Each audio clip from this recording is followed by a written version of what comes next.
Right, okay. So, small talk. Let's start on this. I'll start with you, George, and I'm going to put this out to you guys watching in as well about hairdressing conversations. First of all, the thing what I've noticed, there's been this rise of silent salons. Okay, salons that actually have silence.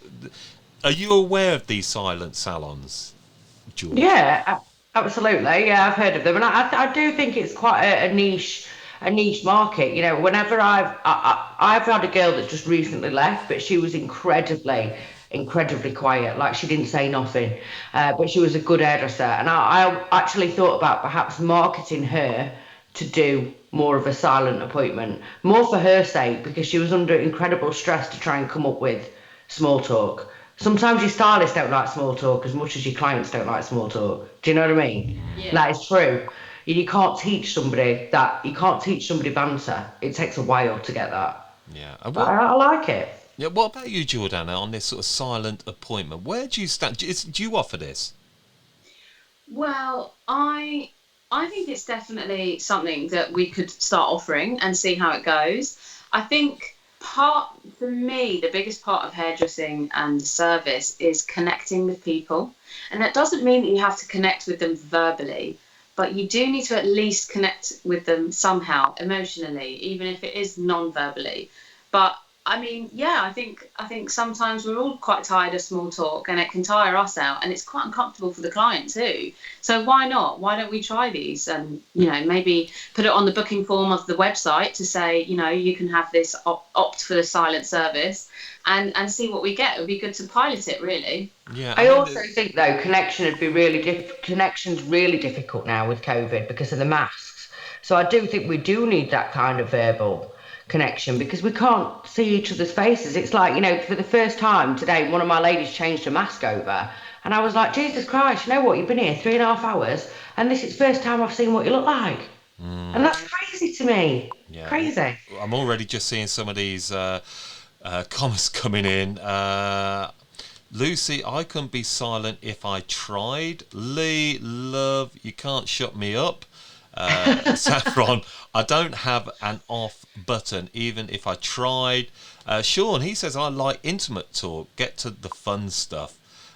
Lee, hey Lee, doesn't that just come down to reading clients? I think that's a really good point there from Lee, actually. I think a great part of a hairdresser's skill, Jordana, is actually reading clients' skills. And I don't know, is there that intuitive part? You just kind of know when a client doesn't want to talk. Yeah, I definitely think you do. And you pick up on their energy, you pick up on their kind of like movements. You know that they don't like their hair when they're doing that at the end. And they're going, oh. Yeah. Oh, You yes. can pick up on a lot, definitely. And some people hate looking at themselves. They're looking down like that all the time. And, they're trying to chat to you like that instead of through the mirror. Okay. So there's so much you can pick up on. Here's the point now. So when you're sat in the chair, and I'll put this to you first, George, and you're having your hair cut, do you not Mm. sit and chat away while you're having your hair cut? No, I don't. Why? I am because I'm a business owner and I want to be left alone and I want to have a minute to have my But hair cut. surely that is the same for so many clients. We all love chatting, Yeah. but actually there's a lot of people that probably just feel too rude to actually say, look, I don't want to talk.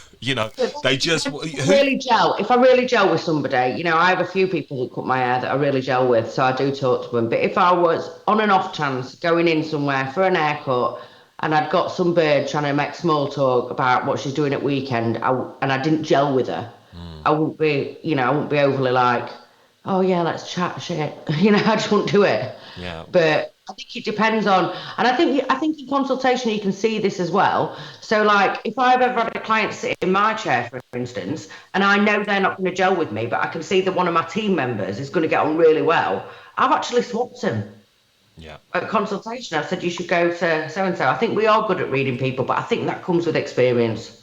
Yeah. And Emil, who's just his conversations is one of the key factors in salon, and I think most clients would rather have some chat than none. I can't imagine not having a chat with clients. Now, this is a really interesting point. I know Emil, who I interviewed for the podcast about retail, and What do clients really want to talk about? Because many great retail experts will say, look, they want to just talk about their hair. So here we are right now.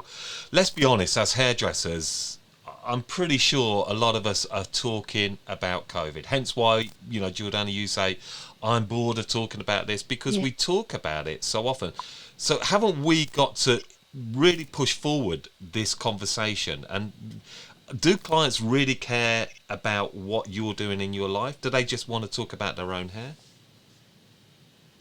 I don't know. I personally think that they love to hear, that you remember what they've been doing since their last hair appointment, and they love it when you ask them questions, because that appointment time, they're paying to have you make them feel good. So it is their time, and if you can impress them by being like, how was your son's birthday, or how's it going with your boyfriend, I know you're about to break up with him, they love that. That's true. They thrive off it, and they're like, oh, I'll tell you, because you're also a one person removed from their social group, but also from their family circle, so you have like a complete different like power in terms of influence over them, and they love hearing what you've got to say. And so sometimes you can talk about the darkest things, but it's quite funny, because you both kind of you both kind of mock each other, and it becomes quite satirical, and you end up laughing about quite dark stuff.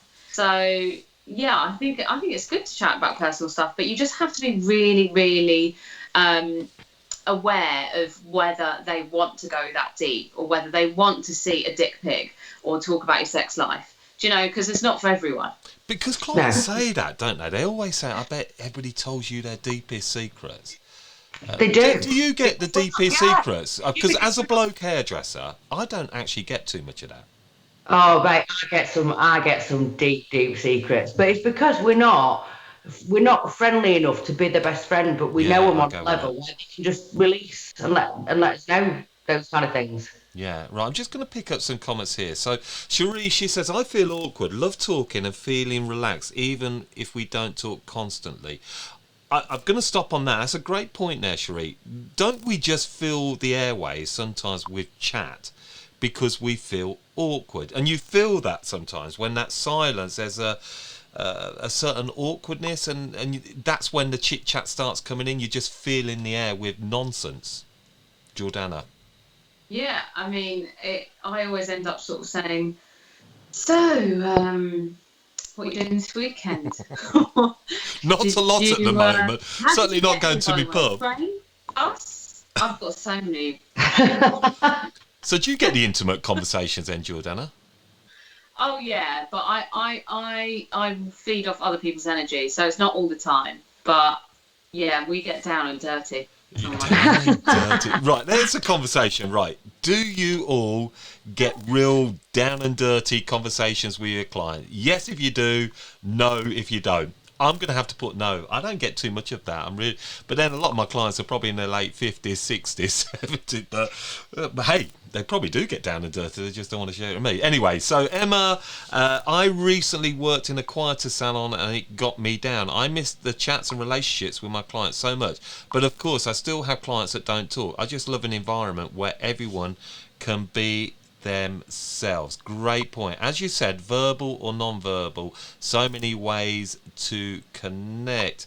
Eileen, how you doing? I think it takes it back to your vibe attracts your tribe. Totally depends on what kind of stylist and experience you want to give. Not personally my thing, but I think whenever you know a client, you know when to be quiet for a little while. Yeah, we're great at talking, aren't we? Hairdressers, I still say it, as communicators, Jordana, we're some of the best in the world when it comes to communication.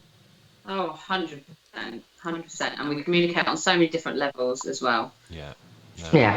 Absolutely right. Sometimes I naturally wear myself out talking. That's another point, George. We were talking. As an industry, we get quite often people will say to us, oh, it must be really hard on your feet. But don't you get mentally fatigued with conversation?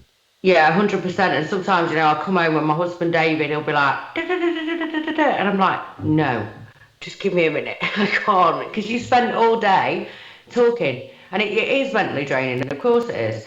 Or especially if you've got a client that, has anxiety and doesn't know what to do with the hair, and, consultations take 3 times as long, appointment times take 3 times as long, and it really does wear you out. You know, sometimes I've physically walked out of work and I've cried because I've just felt mentally drained. Yeah. I've got to say, I've run 2 marathons in my life, and every Saturday, after a busy day, after a busy week, I feel like I've run a marathon because of how much my mouth goes like that.